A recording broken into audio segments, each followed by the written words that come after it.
প্রথমেই সবাইকে বাসন্তীর শুভেচ্ছা জানাচ্ছি। অনেক চেনা চেনা মুখ আর অনেক ভালোবাসার মানুষজন রয়েছে আমার সঙ্গে, আমাদের সঙ্গে, এবং একে অপরের সঙ্গে ভালোবাসার বন্ধনে থাকবো, ভালো লাগার বন্ধনে থাকবো। প্রেম সারা জীবন, প্রেম প্রেম ছাড়া তো আমরা এগোতে পারি না।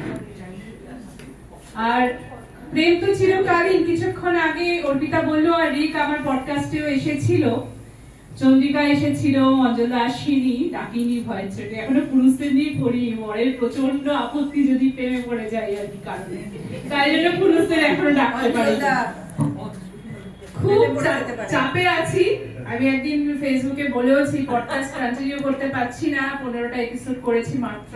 সবটা সত্যি নয়, ধাপের ভিত্তি আছে। আর যে যার মতো করে ভালোবাসাটা বজায় রাখো, আমিও রাখি, তোমরাও রাখো, কেতুকিদাও রাখো। আর প্রেম থাকলে কাজ ভালো হয়। হ্যাঁ, ছোটখাটো ফ্লার্ট ভালো লাগে, বেশি না। পরিবারটা বাঁচিয়ে রেখে করতে হবে তো। আর প্রথমে শিবাশিস মুখোপাধ্যায়ের ছোট্ট একটি কবিতা আমি বলবো, তারপরে আমার সোনালীর যাপন আমার চতুর্থ একক কাব্যগ্রন্থ। আর সাহিত্য উৎসবে ডাক পাই, কিন্তু পরপর 5 বছর ডাক পেয়েছি, বাবা আর পাবো কিনা জানি না। আর এখান থেকে একটা কবিতা আমি বলবো।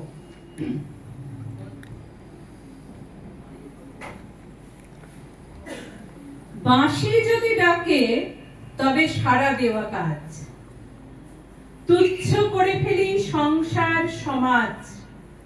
শ্রবণে মধুর লাগে বিষহরি গান, বিষ ভুলে গিয়ে তার প্রেমের সম্মান।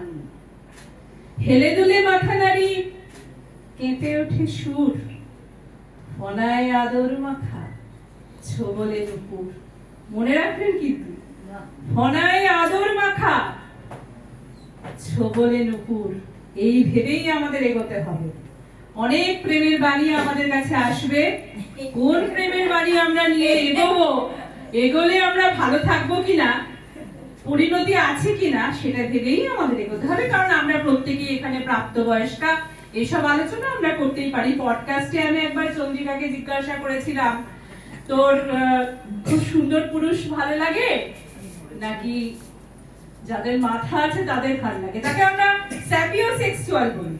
তা আপনারা কি স্যাপিওসেক্সুয়াল নাকি সুন্দরের পূজারী, সেটাও মাথায় রাখতে হবে। আর শেষে আমি যেটা বলবো সেটা হচ্ছে কবিতাটির নাম টেলিফোন। হাসলে হবে না, সবাইকে উত্তর দিতে হবে, আর মনে মনে উত্তরটা ভেবে নিয়ে যেতে হবে।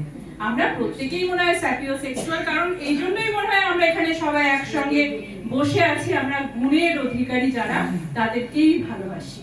রূপ তো সঙ্গে থাকবে, কিন্তু গুণ সারা জীবন থাকবে। কবিতাটির নাম টেলিফোন।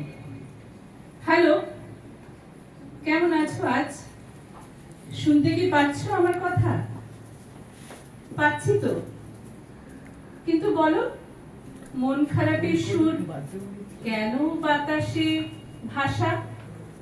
তুমি কি ব্যস্ত ছিলে খুব, তাই কি কলটা ধরনি আগে? নাকি তুমি ভুলে গেলে আমায় ভাবো না মনে ভাগে ভাগে? আমার কথা কি তোমায় ছুঁয়ে যায়, নাকি হারিয়ে যায় শব্দ খেলায়? তোমার নীরবতা কি প্রশ্ন হয়ে বাজে? জানাও তো, হৃদয়ে খুলে জানালায়।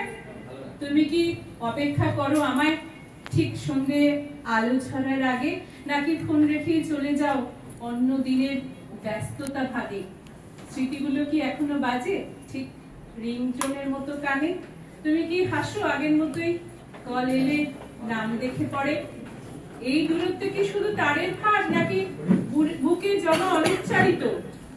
টেলিফোনের 2 প্রান্তে কি আজও রয়ে গেছে অপ্রকাশিত? শেষ প্রশ্ন একটা শুনো, তুমি কি আমায় ভালোবাসো এখনো? ওপাশে নীরবতা, ভালোবাসি, তবে বলবো কিভাবে বলো তো?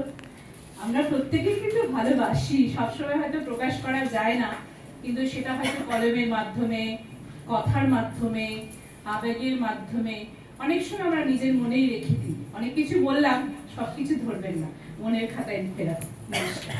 আমরা আজকে তোমার এই উপস্থাপনা